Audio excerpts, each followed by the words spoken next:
My man Khem, thank you for coming in today, coming in ready to share your story, your message, everything you got going on. I'm excited to hear more about you.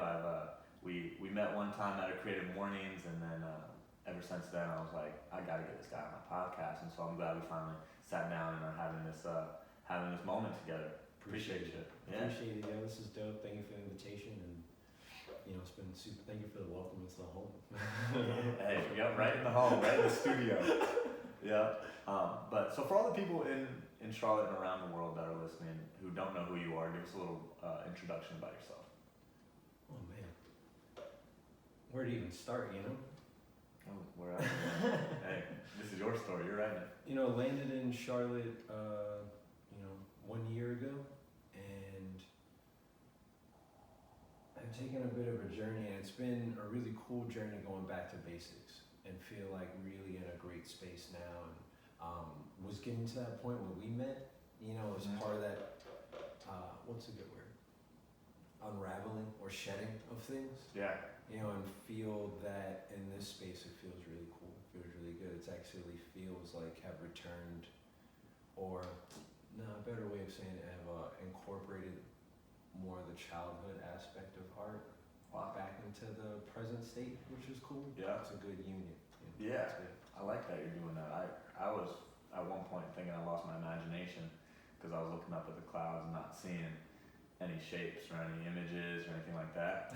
And then I was like looking over. I was actually at First Ward Park when I noticed it, and then there was all these kids walking around, and I was like, man, if I could just think like those kids again, get that childhood brain again. Yeah. And that's kind of what I've been trying to work on, and so now I'm like trying to see.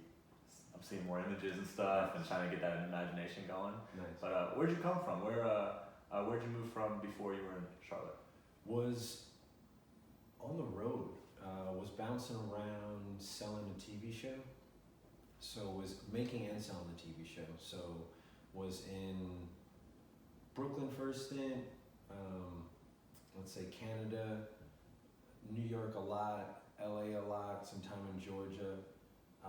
And in the last stint in LA realized like, okay, cool, let's go to New York, let's sell this TV show, let's hunker down. And funny enough, it wasn't until it was in the process of moving to Charlotte and landing in Charlotte. That's when it happened. it was and moving here was totally unexpected as well. Yeah. So it was a really nice present. So it was cool. Yeah. So what brought you to Charlotte? Family space and an international airport. Oh. Yeah. Okay. Yeah. Was bouncing around and really felt the need to set roots somewhere, have a home base. Traveling is dope. Traveling from one city to another and living out of a bag got tiresome. Yeah. The adventure is cool. It's cool to be able to go fly and come back to a nest. So hearing that the family was moving down here, decided to help them move into the spot and give Charlotte a chance. It was one of the short lists of cities. Had lived in Richmond before, so I thought about going to Richmond. They have a really cool art scene down there. Yeah. My brother's down there right now. Oh, okay, cool. Doing makeup, special effects, Dude, things like yeah, that. yeah. It's an amazing wide array of things you can do in Richmond. Mm-hmm. With the art school being down there, and exactly. You got the constant flow of just new students, new brains, new minds, things like that. Exactly. Yeah. Exactly. And it's a cool. We'll get back to the story, but it was a promising culture while living there. Everybody I have met from Richmond, from Virginia, especially Richmond, just seems to be good nature, cool quality people. So was excited to check that spot out again as now, present, with these eyes, and stopped in Charlotte, decided to give it a chance, gave it a few months, really enjoyed it, then decided to give it a few more, and then said, all right, let's give it a year. Give it a full lap around the sun, see what's good, get all the seasons, see what's up. And this past year has been beautiful, man. And of course the selling the TV show, the new Khem Experience, or not selling, licensing the TV show to new Khem Experience, or the new Khem Experience to PBS, and having that on here through UNC TV, and was an awesome thing.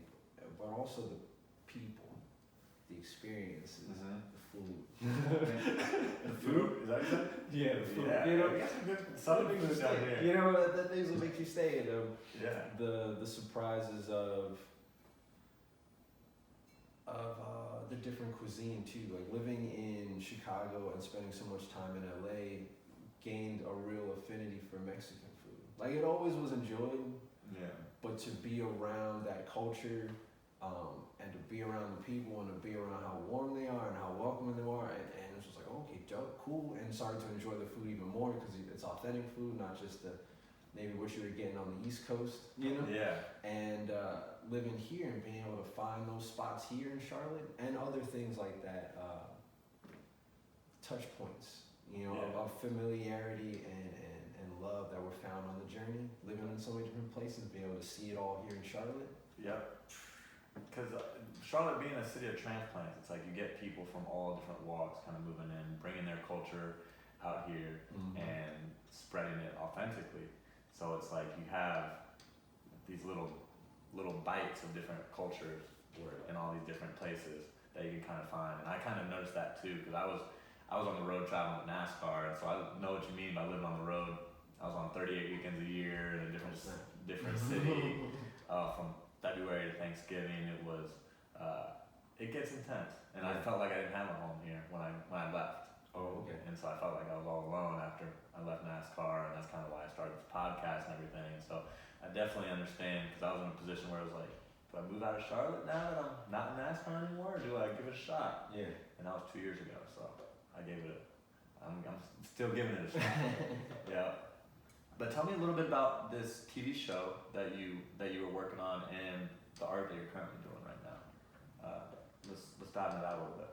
For sure. The new Khem Experience is a psychedelic trip to inner peace. It's all made out of paintings and poetry, ink illustrations. So the visuals show the story in a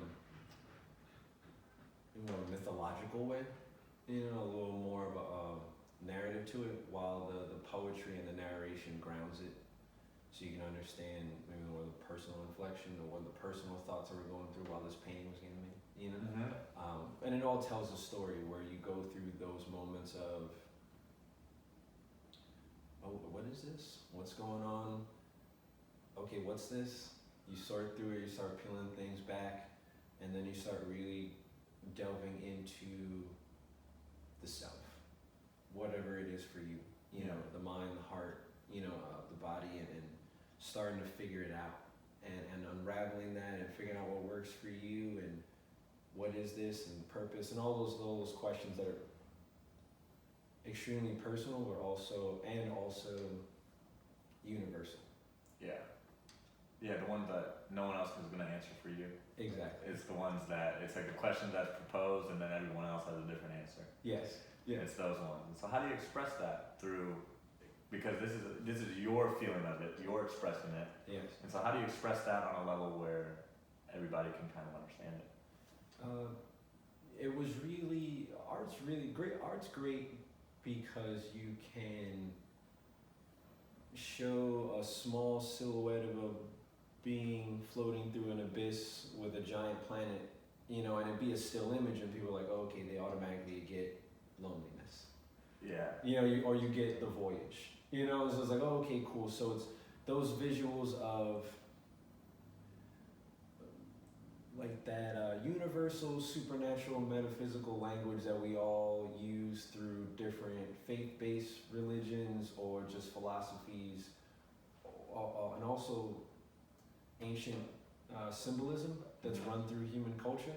So expressing that in a personal way, through the art, through the illustrations, through the watercolor paintings. And what was really great was being able to play with animation a little bit, different styles, still motion, playing with the editing, and it became personal. And it was also, and through that, and talking about this, dude, feel very, should be very honest in saying that this was not planned. This was very much of a, hey, you know what, this needs to come out. And they were trying out different things, wrote scripts, directed commercials and films before stepping into art full time. Fine art, because it's all really art. Yeah. So this would fine art full time. So peeling back that, using different medium to find the right one. Yeah. You know. Playing with them. Exactly. Yeah. Exactly. And I like the way that you put it. You're like, you can put that silhouette in that person. And then people will get that loneliness. And like for me, who art class was always the hardest for me. It was like if I had a blank canvas and then they were like, all right, what do you do with your canvas? I'd cut it in half and then like, all right, now I'm gonna use this canvas. You know, Yeah. it was like just because I just saw too much blank space and I didn't like it, and I never really focused on a canvas. And so I love just picking artist brains just because it's like I wouldn't know that.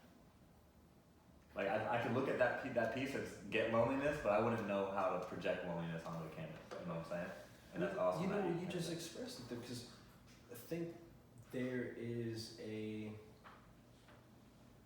unwritten barrier that got put up somewhere in like a childhood to adulthood when it comes to art. Mhm. And even when you just said like they gave you the canvas, they said what are you gonna put on the canvas, and you cut it, right? That's art. You know, that's that's been part of the process of evolving with all these different projects, especially with the current one, is finding the right way for you. You know, it's not about painting. Yeah. For Roman, it was about cutting the thing out, making it smaller, and just showing loneliness through the small canvas on a big wall. Wow. You know what I mean? Nice. You know how to evolve it that way. You know, Yeah. finding your way.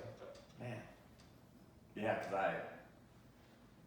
because I want to get more creative. I want to do more stuff like that. And I think it's probably just in my own head that I'm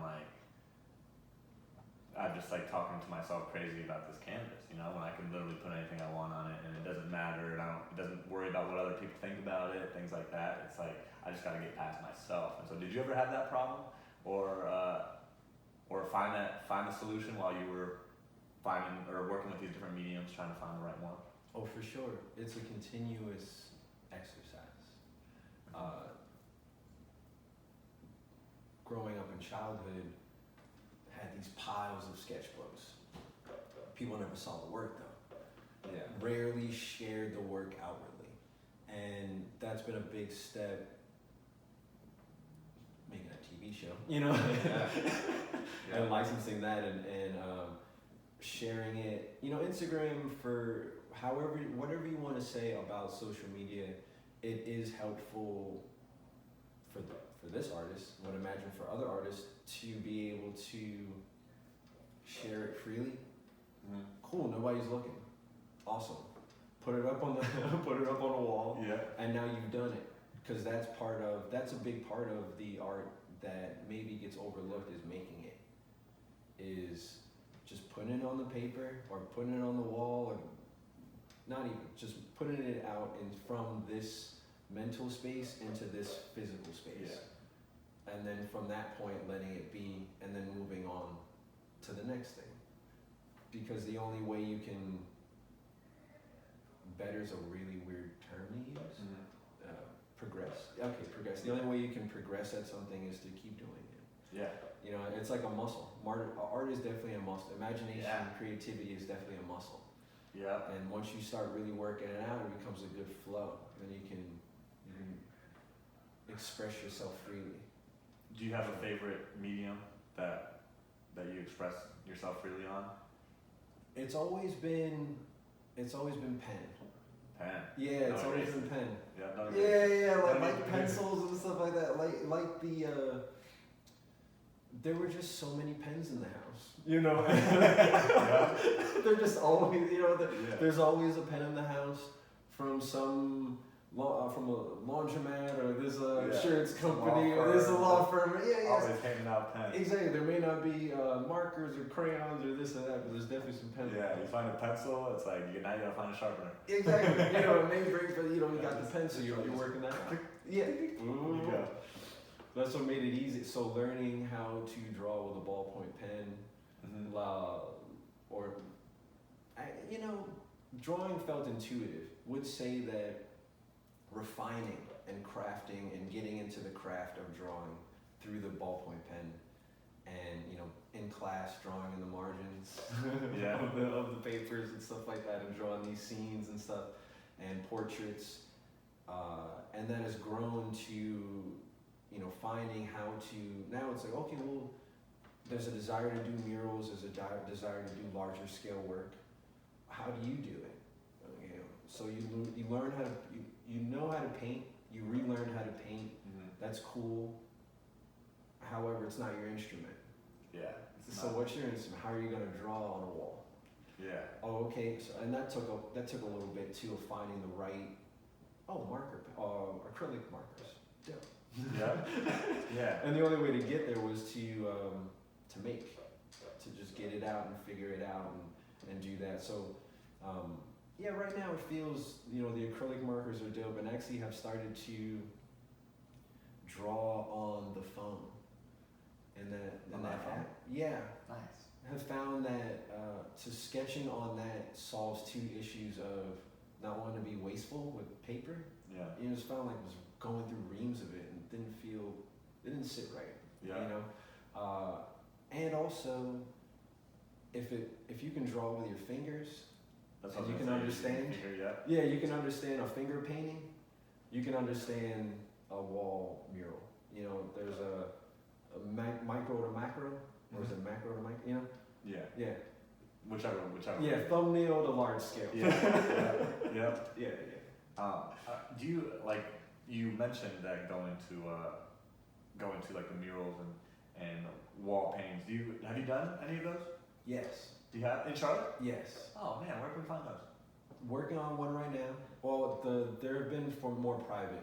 The one that's going to be public is at Not Just Coffee in Atherton Mill. Yeah. That's starting on that. What is it? Is it okay to say dates? Say it, yeah. We got that. All right. Monday, was that the 21st? Monday will be the 21st. Monday, October 21st, starting on the mural, and we're having a opening party. Not Just Coffee is awesome, Oh yeah. and they're really putting a lot of effort to hosting an opening party for the mural, and also some work will be exhibited to, some larger pieces. Yeah. Nice. And which location will that be at? At the Atherton Mill. That's the one in the South End. Yeah. Yes. Perfect.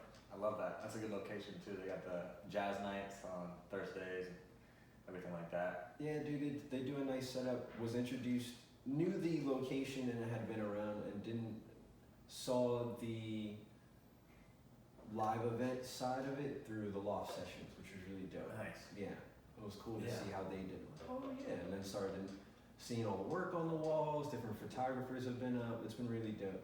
Yeah. Yeah. We actually had some of our Lululemon speaker series. We did a speaker series with Not Just Coffee at all 3 locations, or 3 of the 4 locations out here. And yeah, they have a great space. All their spaces are phenomenal. All of the coffee shops, and so shout out to Not Just Coffee. Yeah, for sure. for Shout out hosting to that one. James and Destiny and Bryson Yeah. and everybody, and Katie and everybody working out there. Yeah. Appreciate And you. so you already have the idea in your head of what your mural and everything's gonna look like. Yeah, it was in the head and it was bouncing around for a while, and that's actually what triggered starting to draw on the phone a bit. Like, okay, cool, you don't have a pen and paper nearby. Oh yeah, let's draw the thing. And starting to, and it's been cool. It's been, what's the right word? It's been a test, and also you've done sports. Oh yeah. You get this feeling of the challenge, and also a desire, and also an excitement, and there's a little bit of, there's fear, but it's like a why, and then you ask why, and then through that why you start to understand, like, oh, okay, because you should play with dimension more. Okay, cool, so the next one we'll do it this way. Yeah. And the next sketch we'll do it this way. Yeah. So that's been a great journey too, of asking the right question, asking why these thoughts come up, and problem solving, and Yeah. really having the time to play. Yeah. And Yeah. it's I like asking why enough to get to the root. why a couple times, then you're still only on that. You might get to the base of the thought, but it's like what's pushing that thought, you know? And it's like you keep going, and then you're like, okay, maybe it was this thing that happened when I was a kid, or something like that. That's like pushing you to say use a marker, you know, or use a You're like, why do you always use a marker? Well, I don't know. Why? Why? And it's So like, the 5 whys? Yeah, and then and then it was like, oh, like I had my favorite marker when I was a kid. My mom told me, boom, and then things like that. But it's really kind of diving down and getting into that core of like why you're actually doing something. Yes. And that's great that you kind of have been asking yourself that why to kind of get to the bigger details. And so I wanna bounce to the time we met, that day we met, because you had a 30-second pitch at Creative Mornings one morning, and that was like the first time I heard you, and I was like, man, like this guy's got some layers to him. I was like, because you said I'll let you say what you said on that stage, and then kind of elaborate on what you were going through at that point in time, and what inspired you to go up there and kind of be that vulnerable on stage. Yes. So what was said on stage, to answer your question, was a pitch to get people to understand why the art's being made, and it was about the realization that, okay, cool, there's obviously a problem with suicide, not only in the society, also in this mind. Even though it may not be as intense, there's still a flicker of that, and flickers go to flames real quick. Yeah. So let's see what's what. Let's see how to really live this best life. You know, how to really enjoy this joint and really live it up, because doing it halfway just ain't working. Yeah, lukewarm. Yeah, lukewarm ain't working. Lukewarm ain't the way to live. Definitely ain't the way to live. You know, are we doing it iced or are we doing it hot? Well, what's good? So that's been part of the commitment to art, of getting back to that, of just drawing and being, the current project, which is called Being. And in that moment, really understood, as they taught us and through different workshops and through different experiences and in various industries, of providing an emotional nugget for people to understand why this work is being done. So while it was a vulnerable moment, the intention was really to provide a way for people to understand, hey, this is why these murals are being made. This is why this sculpture is being made. This is why you should commission this artist. This is why you should even look at the work. Mm-hmm. If you want to, that's cool. Yeah. This is why. Dope. Yeah. And it wasn't until getting off the stage and talking with you and talking with several other people, and had that moment of, oh, that was a real vulnerable moment. You were just really honest with people. Yeah. And that was the first time talking about suicide attempts, talking about any type of mental wellness in the public, let's say beyond the nucleus of immediate family. Mm-hmm.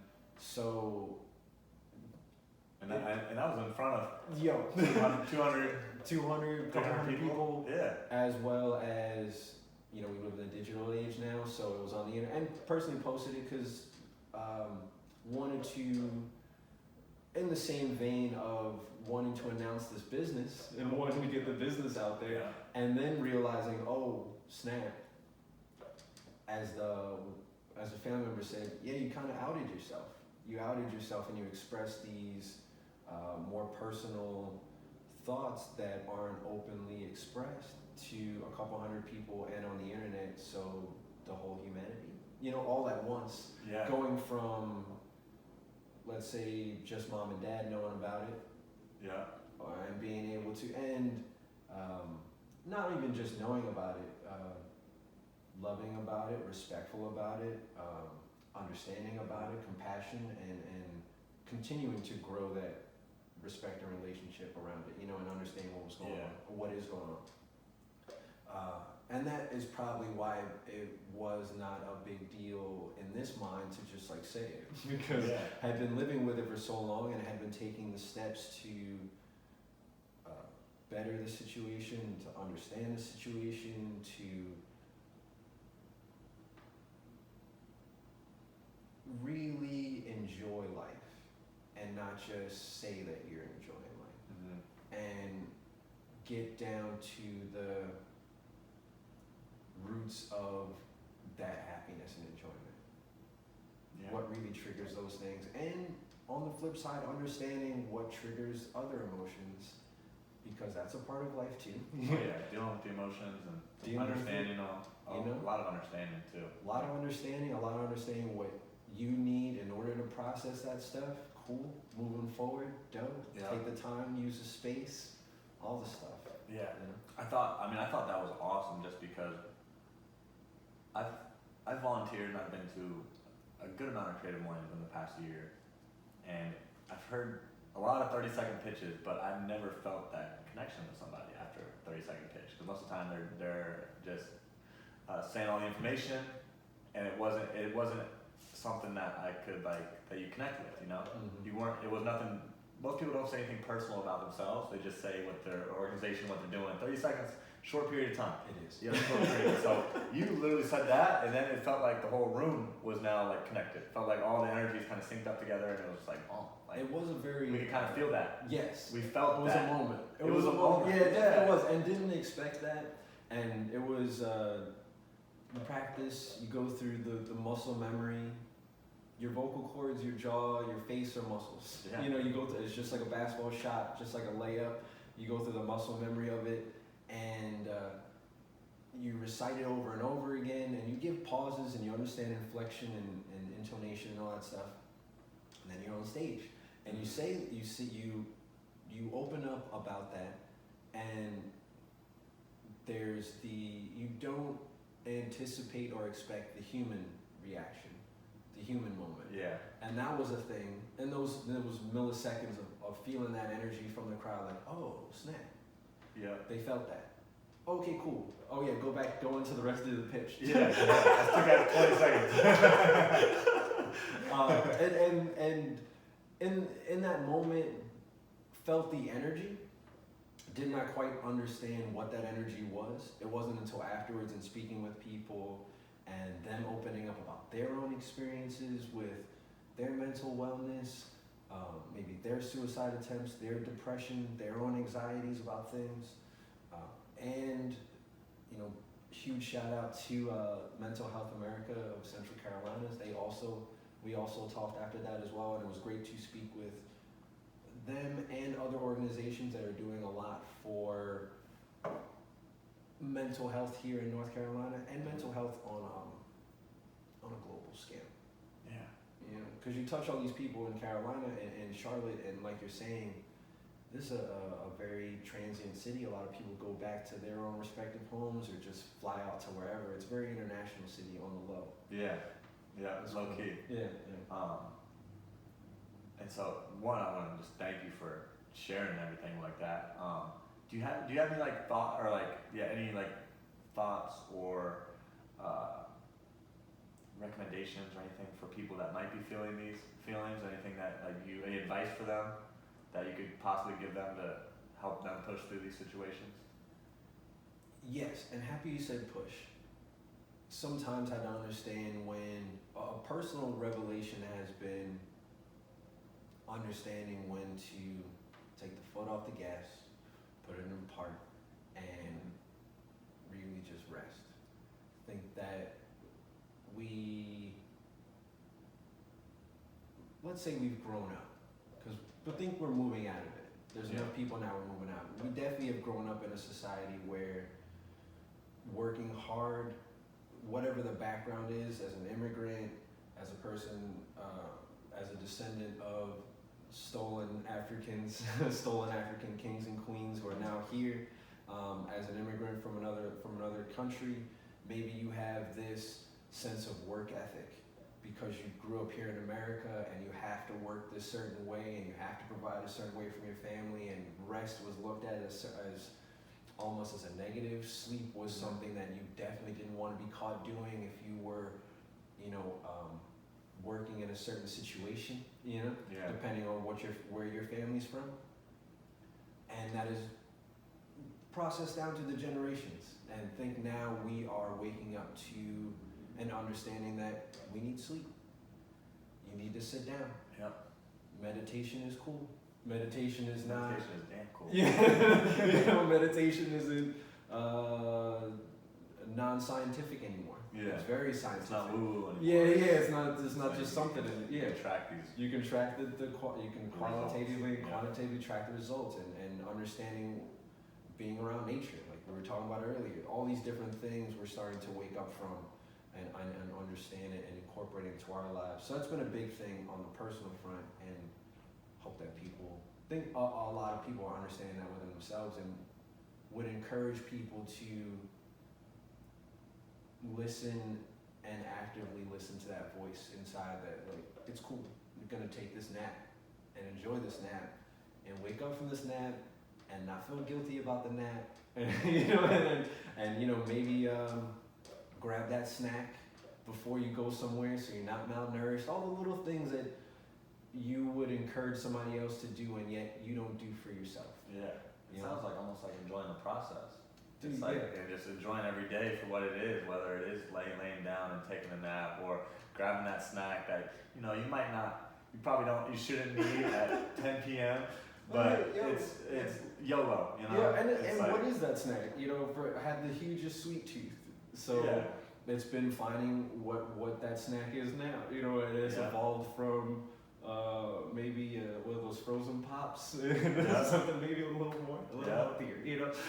Going from school with a 3-pack of cookies, it's like those warm baked cookies, anything like that.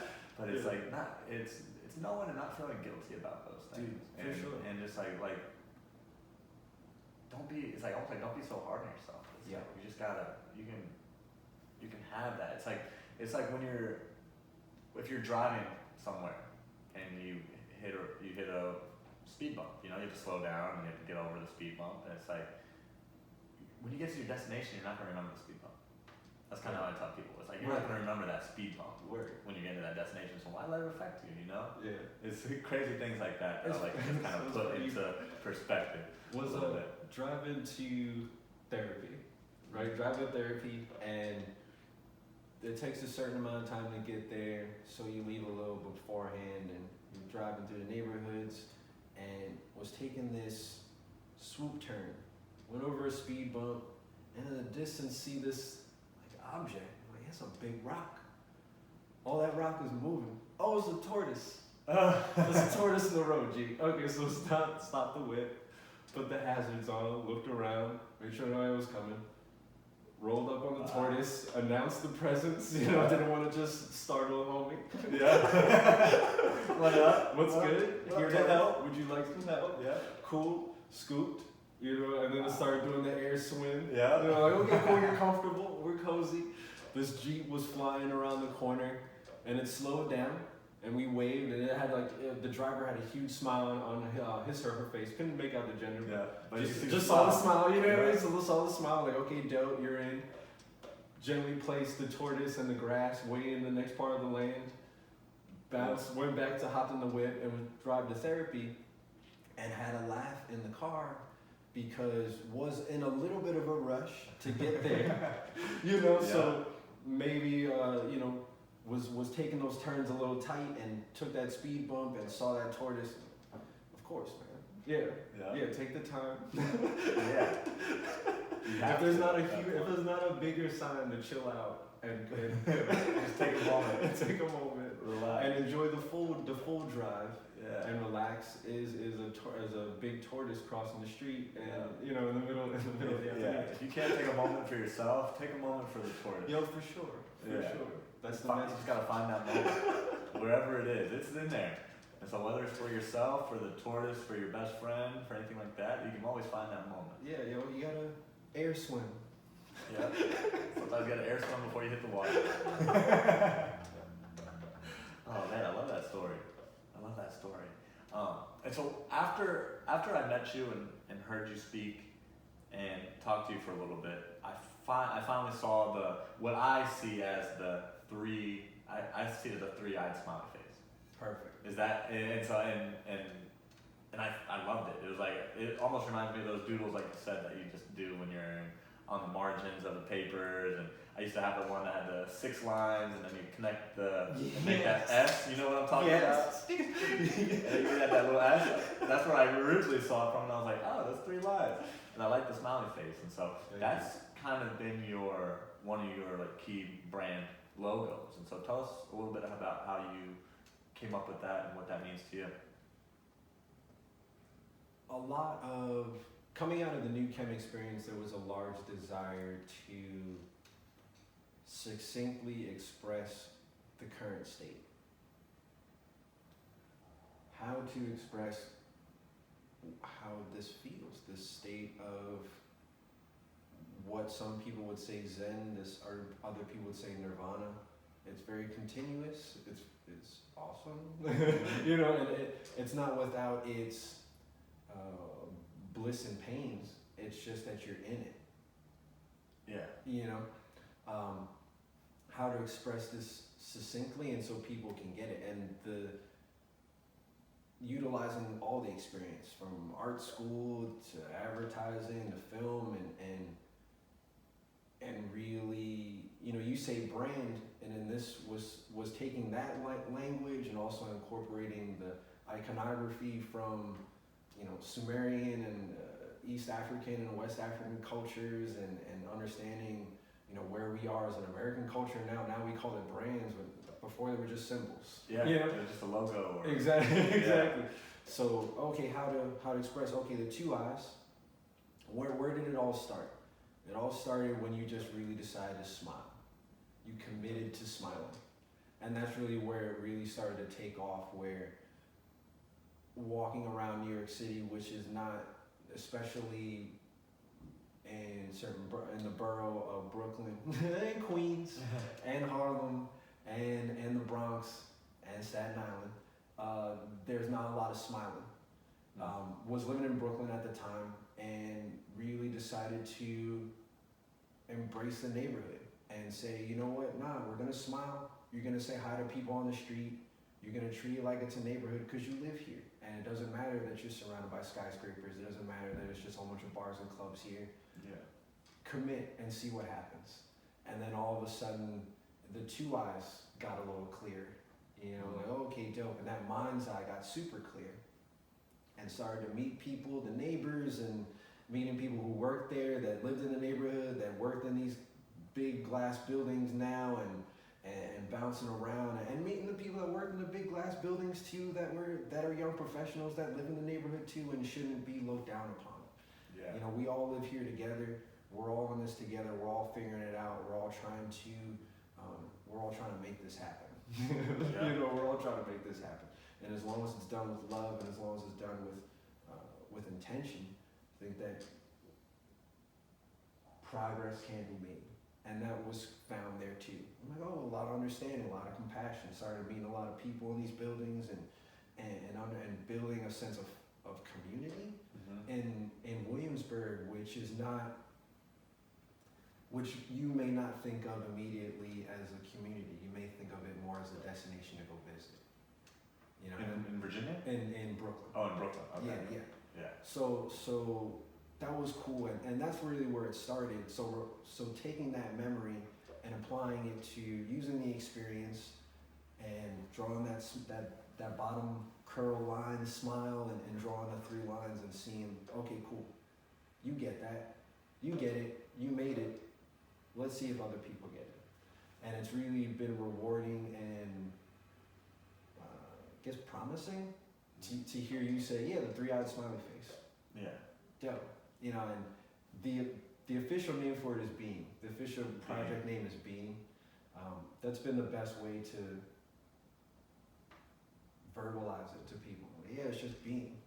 And because found that one of the biggest epiphanies of this has been when when these different moments of nirvana would hit, it would seem like, oh, that's it?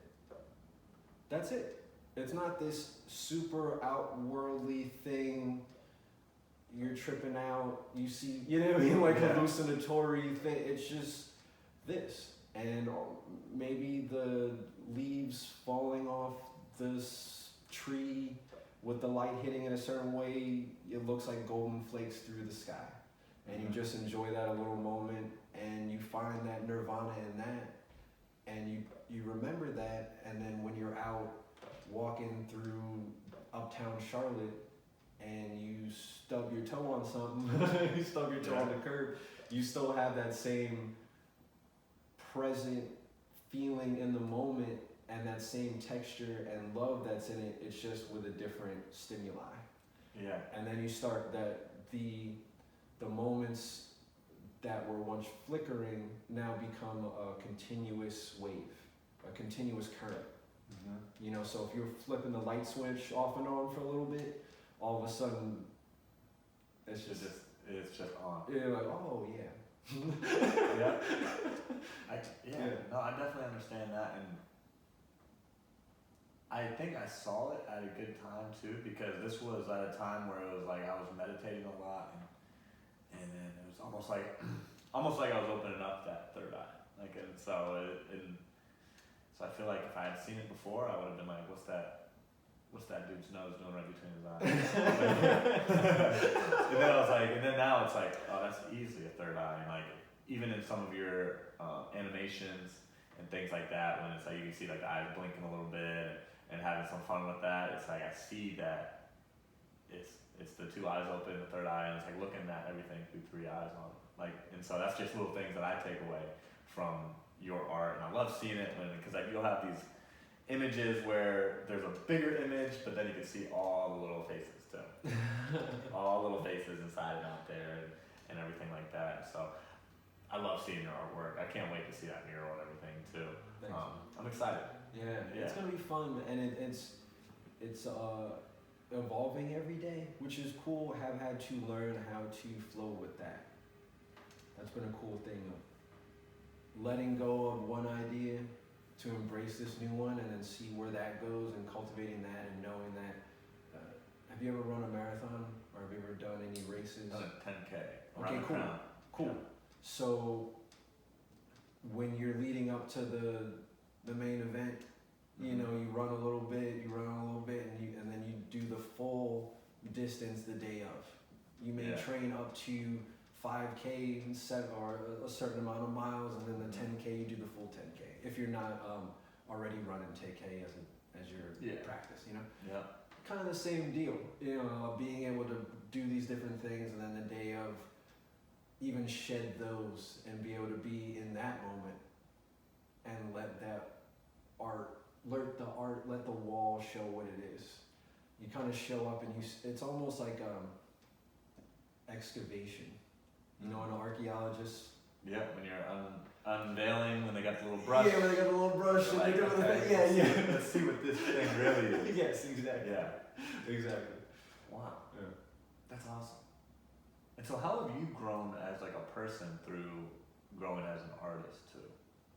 Because it's almost like are you? Is it like Khem the artist, and then you got another Khem over here? Or is it like just everything is? I guess you're all one being, but how have you kind of grown as a person too? There's definitely been understanding of a collapsing of walls in this process, and a fluidity, and understanding that one being multidimensional. And yes, you can balance your spreadsheets and make new business calls and do invoices and be an artist and be creative and do those things and vocalize and express your thoughts if you have the desire to. Sometimes there may be barriers to entry on that as artists. There has been a shedding of things. You know, starting to understand that not so many things need to be this, and this. You can be all together, especially all in one day. You know, you don't need to commit the time to just doing one thing. You gotta wear different hats. You can wear different hats in one day, you can wear different hats in one moment.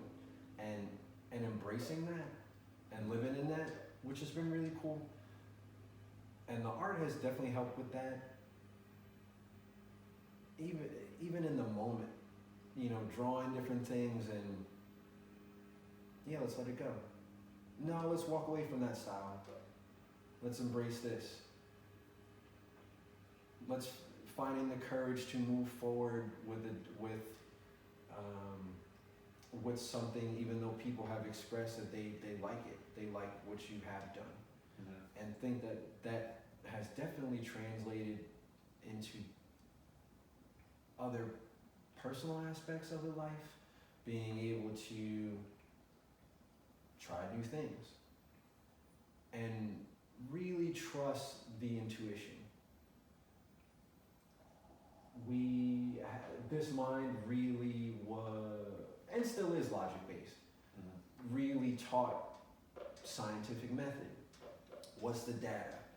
Boom, boom, boom, this is what happened. What was your experience? Cool, okay, let's make a decision based upon the data.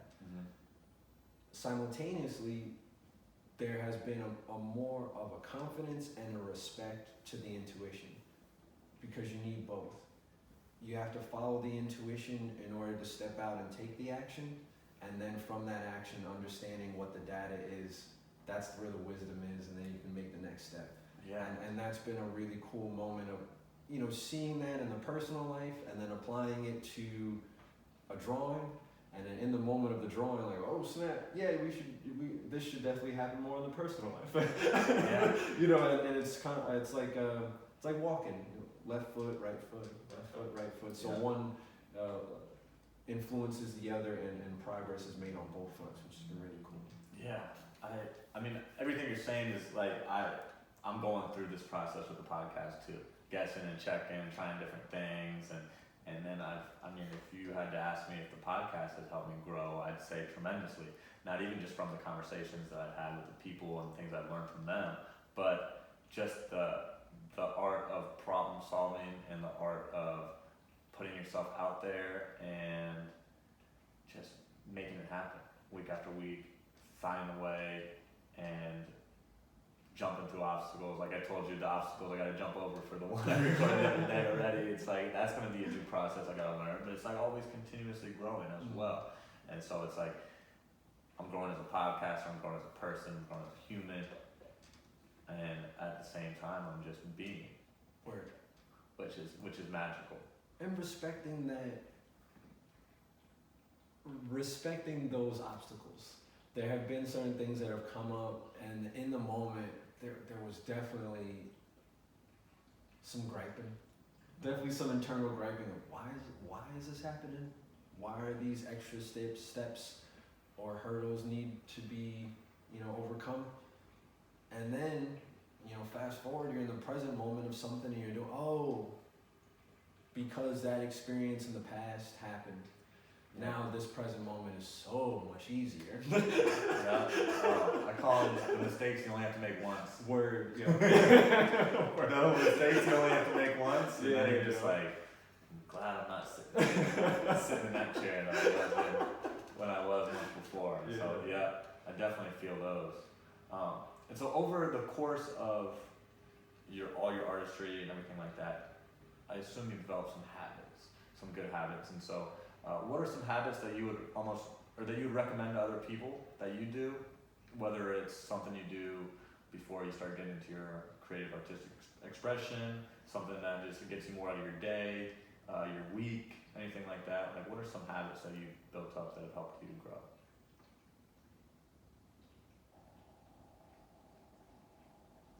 Don't want to be reiterative. Hey, it's all good. It really, the trusting of the self. Trusting the self, allowing yourself to find your own way, and getting out of your own way. Embracing those challenges. A good friend said, not skipping the lunch line. Oh, I've skipped the lunch line a lot. Yeah, and we all, definitely have skipped the lunch line, and realize like, there's no skipping this lunch line. When it comes to something that you love, you don't want to. When it comes to this, especially, you have not wanted to skip the lunch line. Have embraced waiting in that line and understanding the craft, understanding and respecting and loving the mistakes and the imperfections too, which has been really cool, and finding that in those mistakes and imperfections that they really aren't mistakes and imperfections, that's just the way you draw, G. That's just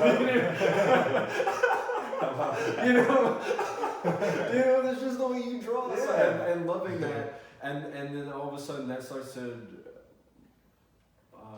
replicate and flow out into other parts of life of, that's just the way your face looks. Oh like that's just the way your hair grows. You just read my mind, because it's like I remember scrolling through my phone one time and like looking at pictures, and it was like, why did I take 100 pictures of myself? and then it's like, and then nowadays people are taking a picture. I'll take a picture with someone, and they're like, oh, Roman, your eye's kind of crooked, like in that picture. And I'm like, my eye's just kind of crooked in real life. Like, what you want me to say? That's me.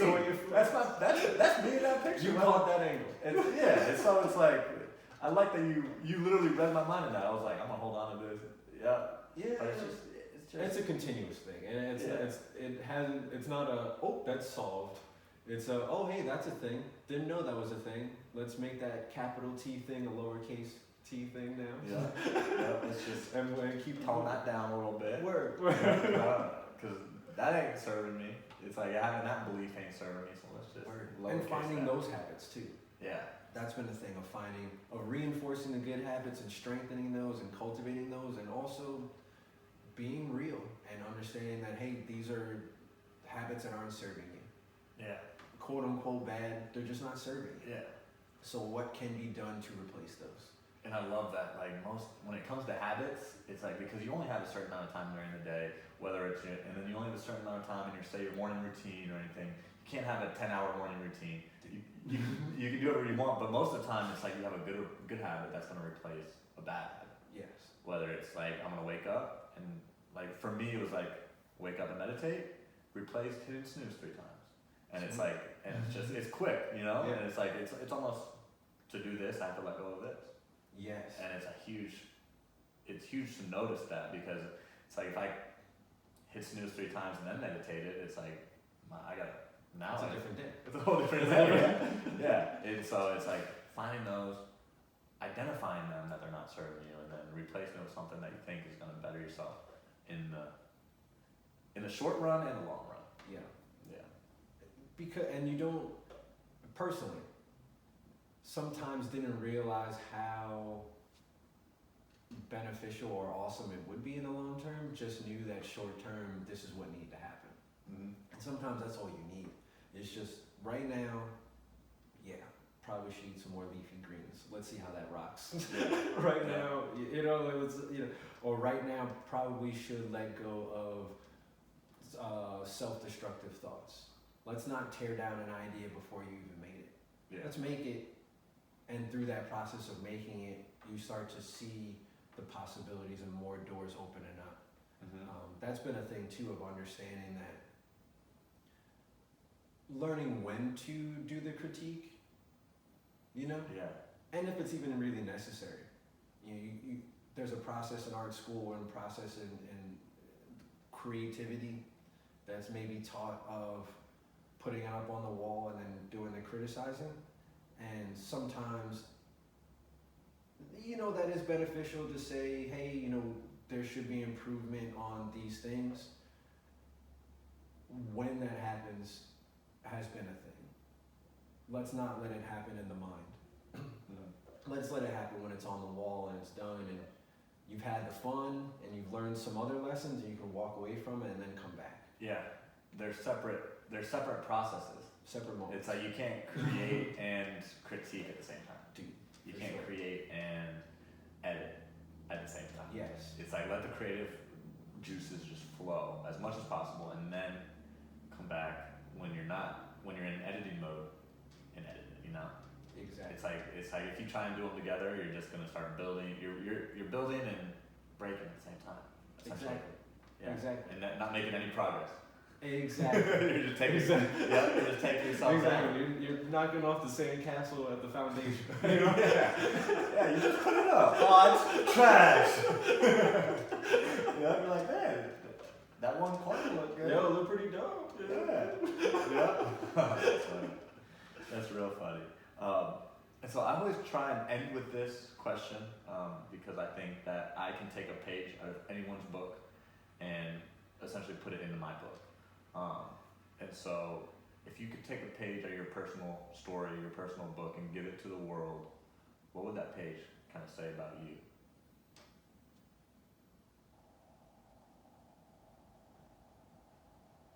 It can be anything from like a message from, it can be. It's okay to start over. Oh, okay. Whenever. Preferably now. Yeah. Whenever you feel it's right, preferably now. Wow. Because, don't know if you follow boxing. Do you follow boxing at all? A decent amount. Have you ever heard of the boxer Bernard Hopkins? Oh yeah. Bernard Hopkins is He's a amazing. freak. Yeah. He's amazing, right? Yeah. And beyond his skill, beyond his intelligence, beyond his charisma and persona, there is the fact that he became a professional boxer and actually saw his success in professional boxing at maybe a stage in life that most people would not anticipate him doing that. Mm-hmm. You know, a lot of people walk away from boxing at the stage of life that he was really setting in and gaining championships and whooping ass. and taking names and really doing that, not only in a celebratory, hurrah, one time, you know, Rudy kind of way, which is dope in its own way. Yeah. Love Rudy. Yeah. Love Rudy in the movie. He did it over a period of time. He had a large window of time in that career and has now done things after boxing that are also awesome. Mm-hmm. Watching that and remembering that, it's always dope to, why not? Like, you have these people that are in this world and you see them and you start to understand that it's never too late to change, to do that thing that's been on your mind. Whether it's a career change, it's a personal change, it's a trip, it's making art, drawing one thing. It's taking that time to do it. And there was a point in time, and really when this, let's say before the new Khem Experience, and definitely part of that memory of where the being icon, the being logo comes from, of understanding that there is no time. Yeah. And on a conceptual level of, yes, there is no time, we're all just here for whatever lifespan we have. The clocks that we use are just measuring things the same way as a ruler. Yeah. You wouldn't live your life by a ruler, so you don't live your life by a clock. You know? Yeah. And also, there is no time. Like, it's all now. You don't have tomorrow. And that partly came from having several near-death experiences and also coming to grips with nihilism, internal self-destructive habits, and realizing, today's the day, not tomorrow. We're not starting on this project tomorrow, I'm starting on it right now. And in that process, and taking that step and having that commitment, that's where the success was found. The TV show was all improv. It is not scripted. Yeah. It was, okay, today you're feeling like this, let's finish that. That poem. Okay, that's the other line to that poem. Okay, now you have the poem. Oh, the visual that goes along with the poem. Okay, dope. And every day was 1 to 2 different frames, at least some kind of a drawing, a commitment to doing it. And then understanding in the macro view, oh snap, this is a story. Yeah. Okay, cool, let's keep cultivating this story. Oh, this is a short story. Oh, this is a film, TV show? Yeah. Cool, it's alive, what is this? And then in taking those steps and understanding that living in the now is kind of all you have. So let's make the most of that. So yeah, an encouragement to listen to yourself and really take that step. Take that step. Feel free to. You can start anything at any point in time. At any point in time. Yeah. My wrestling coach he said a couple things that kind of, it was like, he said 2 days that don't matter, yesterday and tomorrow. Boom. and then he also said the best time to grow, or the best time to plant an oak tree was 20 years ago, and the second best time is right now. Word. Word. And so Yeah. it's like, just act, just how Tim and Matt might say, don't wait, create. Yes. And so that's a little creative mornings plug right there, but shouts to them. yeah, I love that, man. So where can people find you out here in the community in Charlotte? Always out and about. You got any favorite spots? Huge plug, huge shout out to Lady Go-Go's. Man, that the Mexican food burrito cravings, they hold it down every time. It used to be a treat, and now it's becoming a little bit more of a staple. Yeah. Yeah. Where Lady Go-Go's? Yeah, it's over in Indian Trail. Dang, It's a cool spot. Good food, good eats, good vibe, really cool people, and yeah, man. You know when you eat somewhere and you feel good about spending your money there? Yeah. It's one of those places. Wow. And then you leave there like Full. yeah. That's the best part. Satisfied. Yes. Yeah. Yes. So that's a staple, and also cruising around the South End a lot. Obviously, we'll be working on the mural this week at Not Just Coffee and Atherton Mill. We'll be there a fine amount of time, making sure that excavating that mural. Yeah. Yeah. Making sure it is what it's Taking off supposed to the be. layers. Yeah, for sure. And really like to explore Charlotte more, man. So if y'all are on Instagram, Yeah. y'all can, Just y'all about to can, say, plug yourself in on Instagram. yeah, too. for sure. Y'all really like to explore, so you can see some of the different bits and pieces of Charlotte and North Carolina starting to spread out a little bit more, which is cool. Yeah. Y'all can see it at We Are Khem. That's WeArekhem on Instagram. Yeah, it's been cool enjoying Charlotte and reflecting that in the art. Being here, have enjoyed nature a lot more. So been exploring that. Yeah. Growing up in a lot of different cities and some different suburbs and maybe a few rural places, not having the access or the exposure to it. Yeah. And the understanding of how to even hike a mountain. Like, Yeah. okay, yeah, you just walk up it? Or Okay, just, cool. or just like looking up and seeing stars, Yo, because we don't see them in the city. so You get out 30 miles away from here, and you can look up and you can see you're like, dang, y'all been up there the whole time. And there is an appreciation for Charlotte because there is a lot of green space here. Mm-hmm. Even if you just jaunt, 10, 15 minutes outside of Uptown, all of a sudden you're surrounded by trees, Yeah. see some deer, see a lot of owls, So the Whitewater Center. all of the Training things. Center. So that's been cool to explore too. Not just the city. It's been Yeah. cool to hear the birds and actually know what the different birds are, what the different trees are. Yeah. Having Dr. Dolittle experiences. Yeah. And you plugged in on your social media. Do you have any last thoughts for the audience? Yo, thank you so much for listening. Thank you so much for Yeah. the invitation and the welcome space. It's been really dope being here, kicking it with you. Yeah. There were different moments that had to remember there's a microphone, man. It's a continuation of the conversation we had at Creative Mornings, Yeah. and it's cool that it worked out that way. Oh man, yeah, this mic isn't even here. It's not even turned on. Well, I hope so. Hey, I appreciate you. Thank you. Appreciate you too, for sure.